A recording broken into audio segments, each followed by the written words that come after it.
Welcome to the Daughter Arise channel. My name is Yvonne, and this channel is all about bringing you content about childhood sexual abuse. On this channel, I share news stories and I add my thoughts and commentary to it. I also share things around my experience, things that I found hard, helpful, hopeful, in hopes of encouraging other survivors. And also from time to time, I interview people who are supporters of those that have gone through this experience and also other survivors to raise awareness. So if this is the type of content that you're looking for, please hit the subscribe button and the notification bell so that you can get any notifications. And if you like the content, please hit the thumbs up button. So today I'm bringing to you the verdict of the R. Kelly trial. So for those of you who don't know who R. Kelly is, he is an R&B singer. He was huge during the early 90s, all through the 90s actually, and the 2000s. He collaborated with many big artists. He was a singer, songwriter, producer, hugely talented individual that could turn his hand musically to most things. That's just a quick summary of who he is. I'm sure if you type in Google, if you don't know, you'll find loads of information that comes up on him. But basically, he's facing up to 100 years in prison after he was found guilty of all 9 counts of sex trafficking and racketeering. So I'm just going to share with you some of the story now. I will leave a link to it in the description box below for you to check out for yourself. I have done other videos on R. Kelly on this channel over the years. One I did on the documentary about him called Surviving R. Kelly. I think that's what it was called. I did a review of things that we could learn from that, and also as well I did another video about something to do with him as well, in terms of going through childhood sexual abuse.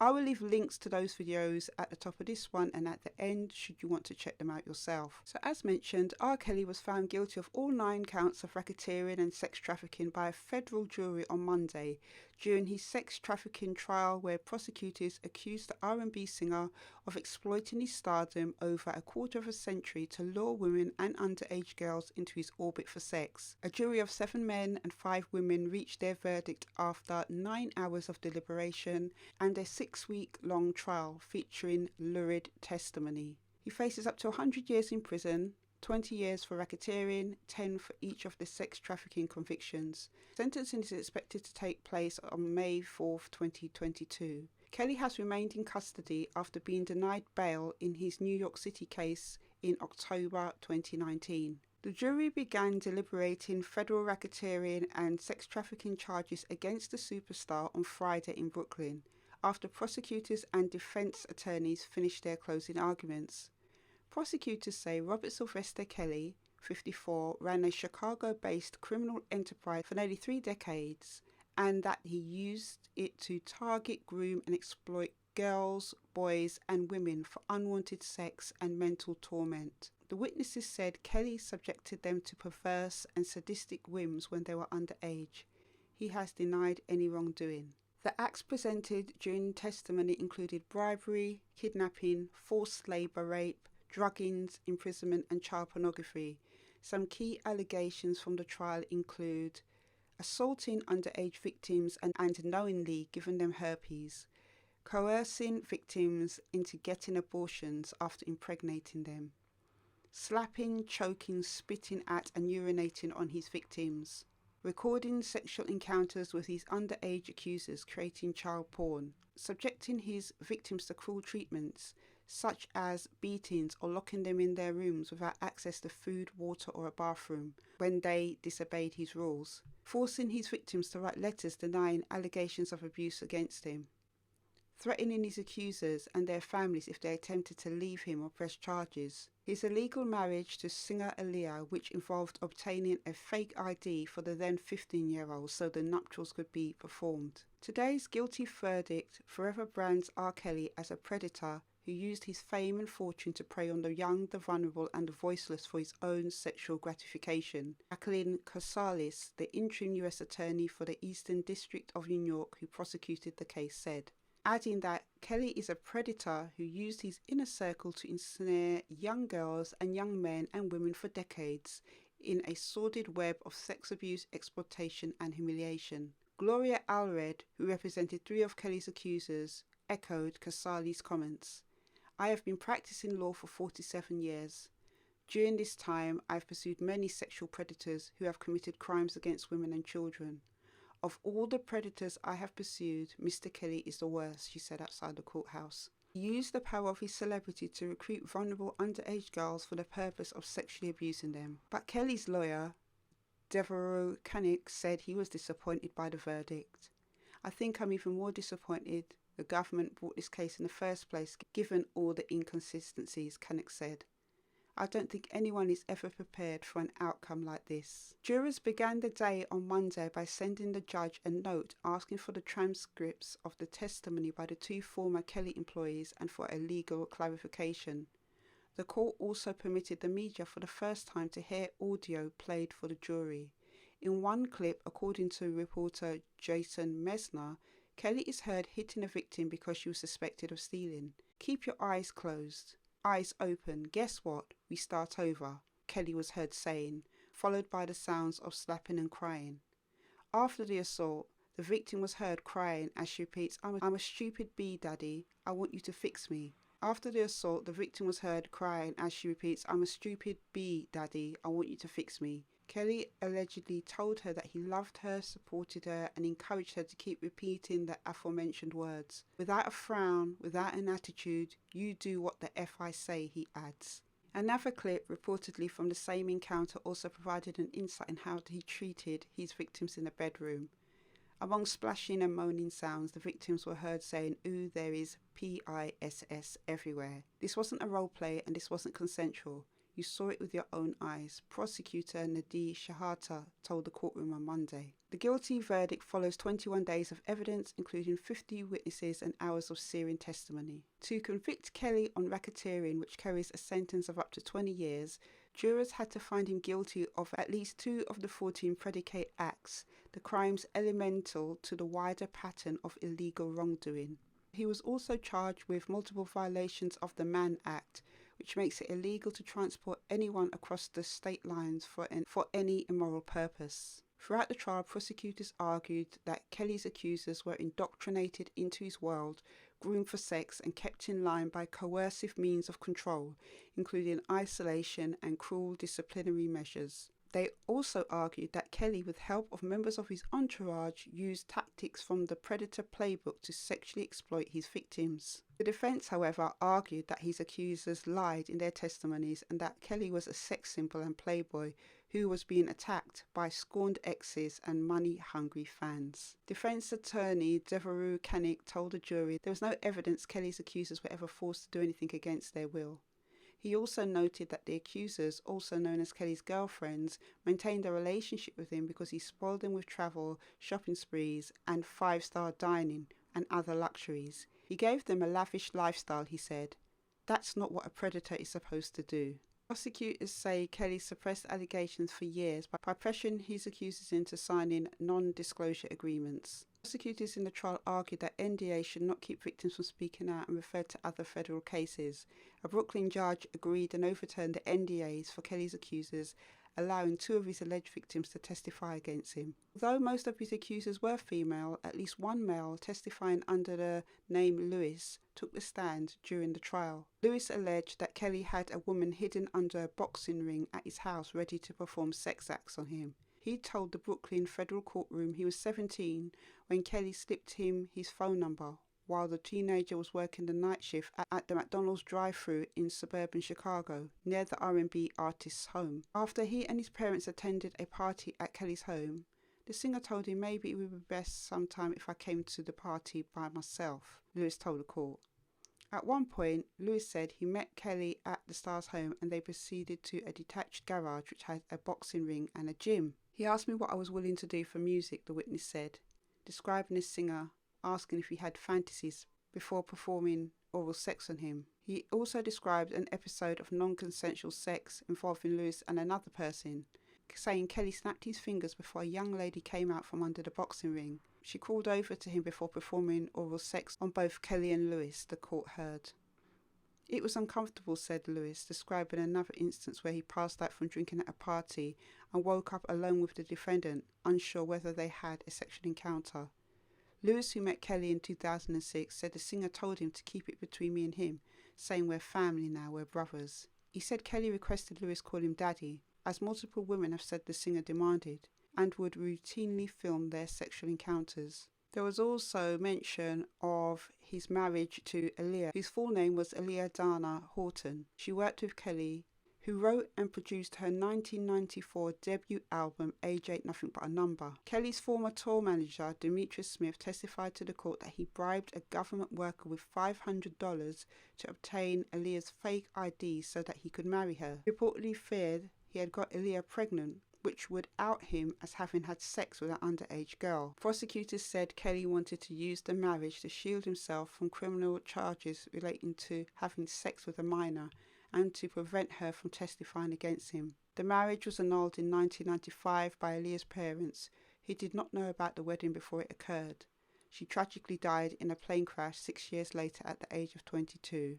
Kelly has repeatedly denied the allegations that he preyed on victims during his 30-year career. His victims have portrayed their accusers as groupies who are lying about their relationships with him. So I've just gleamed over this story. I haven't read it line to line because I just wanted to give you an overview of who R. Kelly is and his charges and some of the victim testimonies. As I mentioned, I will leave a link to the full story below in the description box, and also as well the other videos I have done on R. Kelly. But just in reading this story, there is just so much wrong with it. So much wrong with it. First of all, I want to say that my heart goes out to the victims who were manipulated by him. Yes, manipulated by him. A lot of people were victim blaming these underage girls, saying they were groupies, saying they were fast, saying all these different things, you know, but putting none of the accountability, none of the ownership on this child sex offender. He is a disgrace. And the people who supported him, who were batting for somebody they didn't know just because he made their favourite sex music, is an absolute disgrace as well. As I said, there is so much wrong with this story. I honestly believe that R. Kelly could have been stopped years ago. Years ago. I'm talking he could have been stopped back in 1994. Back in the early 90s. A lot of people may not remember this, but R. Kelly had done this type of thing before. He had an artist called Sparkle. She used to make really great music, but she had a niece, and she introduced her niece to R. Kelly because this niece also as well had an interest in music. But what R. Kelly did was to manipulate this young girl, and he nearly got sent to prison for her because there was a tape that came out and he was urinating on this young girl, and people were mocking and making fun of it, but it was completely damaging, and he managed to get off with it. And obviously then we had Aaliyah, who was 15 when he made that album Age Ain't Nothing But a Number. And looking back on it now, it just seems like he was mocking people and shoving it in people's faces. Very arrogant and very evil in his actions. And, you know, he married her, as you heard from that little bit I shared in the story, and tried to keep it a secret. And according to reports, her parents got the marriage annulled. There was plenty of chances to pick up on R. Kelly. But again, I just feel with this story, we see the power of celebrity. As the prosecution lawyers have said, the power of celebrity. How many times have we seen powerful people who are paedophiles, who are child sex offenders, doing the most, getting away with this type of thing? Ruining lives, going undetected, people turning a blind eye to them just because of their power in the celebrity world. This is not the first time it's happened, and it won't be the last. Just like in the Epstein case, I don't believe for a second Epstein offed himself, but I do believe he was connected to a lot of powerful people like himself who had an interest in underage girls or underage boys who were doing wrong, who were doing things they were not supposed to be doing. Whether we'll ever get to the bottom of who these people are that he was so connected to, who was so powerful. Obviously, we're waiting to see what will happen with the whole Prince Andrew case, who seems to be fighting being extradited and having to answer for his alleged crimes. You know, only time will tell.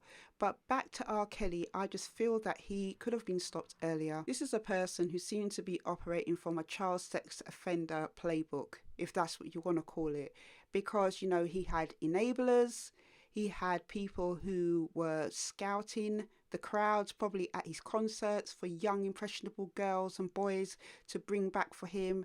And I hope there is going to be cases against those who were his right hand men, women in this, who were helping him to, get these young girls and young boys lured to him, because I also think they should face hefty prison sentences as well. He had enablers, he had people that did his dirty work for him, he even had doctors that covered for him. He was able to go to private doctors, for instance, say when he gave one of the young people that he raped and sexually abused a sexual disease, he was able to go to a private doctor and get prescriptions for herpes and things like that, because he gave a lot of them herpes as well. He's disgusting. He's a putrid dish of perversion. He really does make my skin crawl. And even just in reading the things that he subjected these young people to, it just made my skin crawl. I really feel so bad for them, what they've had to endure. He had so many people covering for him. The signs were always in everybody's faces. He was never hiding anything. And I also believe the sexual abuse he suffered as a child has a huge hand in his sexual perversion and the things that he was doing during this whole time of abusing and trafficking these victims. And I'm not saying that his sexual abuse should be used as an excuse for him to do what he did. That's not what I'm saying at all. I went through it myself. Millions of us have gone through it, but we don't make these types of decisions. He has chosen, instead to heal, he's chosen to harm. As with so many other paedophiles who have a history of child sexual abuse, rather than get help for their tendencies, they choose to harm. He chose not to deal with his trauma. And that has led to him inflicting hurt, pain and misery on countless of others. His music was full of lust, no doubt birthed from his own sick fantasies. And as a young girl growing up in 1993, 1994, I had a couple of his albums. I listened to some of his music, not being aware of his backgrounds, not being aware of all the things that he was doing, in private. It's only, as I said, when Sparkle's niece came to the forefront with that recording that came to the surface about him, what he did to her, and also with the marriage of Aaliyah, as I said, that we started to see things about him that were hidden. It was well known that he had a favourite haunt in Chicago, the McDonald's downtown. And as I mentioned in this story that I shared a little bit with you, one of his victims, who was a worker at that McDonald's, he managed to convince to come to his house. As with most paedophiles and child sex offenders, they have an MO. They have a way that they always do things. They cannot break the pattern. They cannot just give up and stop. Even with his close shaves in the 90s, he still continued to do what he continued to do because he didn't think he would get caught. And he was unable to stop, even down to little things. Going back to the same McDonald's in Chicago after he was given bail, the same McDonald's where he was going and trying to scout young girls and boys to groom them, to ensnare them into his sick life. Again, he showed his arrogance going there after being granted bail earlier on in this case to go and have a McDonald's. It was almost like a power trip for him. His male accuser, Lewis, who I've just shared a little bit of his story here, the one that worked in McDonald's on the night shift, said that R. Kelly had a girl come out from under a boxing ring to perform oral sex on him. It's the similar situation that happened to him with his sister. He was on the sofa one day and his sister came in and started doing sex acts on him. He continued that same cycle from his abuse and inflicted it on others. I just want to finish with this. All the people who were, coming against these victims, whether you like it or not, these are victims. You're batting and sticking up for a man who you know nothing about. The blame never goes on to the perpetrator. It's always on the victim. And big grown women and some men were blaming these young girls who by law are underage, regardless of how they act, regardless of how they dress. The law says they are underage, but you still blamed the victim. This is why I said in my online conference that I did, and I'll leave the link to it below, that the whole thing in the Black community, especially when it comes to child sexual abuse, has a long way to go in terms of supporting victims. Yes, education is needed, but in this case, I saw a lot of blind ignorance. R. Kelly deserves his sentence. In reading this story, as I said, I felt a bit sick to read the things that he's done to these victims. He's a very, very sick man. Very, very sick man. And you know, only Jesus Christ can help him. He's so far gone in his mind and perversions that therapy by itself is not going to help him. Not going to help him. As I said, only God is the answer for him. But somebody who seems to be so narcissistic, somebody who seems to be so manipulative and so arrogant, those types of people, it's very hard for them to humble themselves and admit their faults and admit they're wrong. Even his lawyer was defending him. And his lawyer sounds like he needs education himself. What is the fact that he was giving luxury items to his victims mean that he wasn't abusing them? What kind of dumb statement is that? But as I said, he deserves his sentence. And no doubt I believe more victims will come forward in time. But it's just sad that it has taken the best part of over 20 years to put a stop to him. So many lives have been damaged along the way. Until the next video, take care.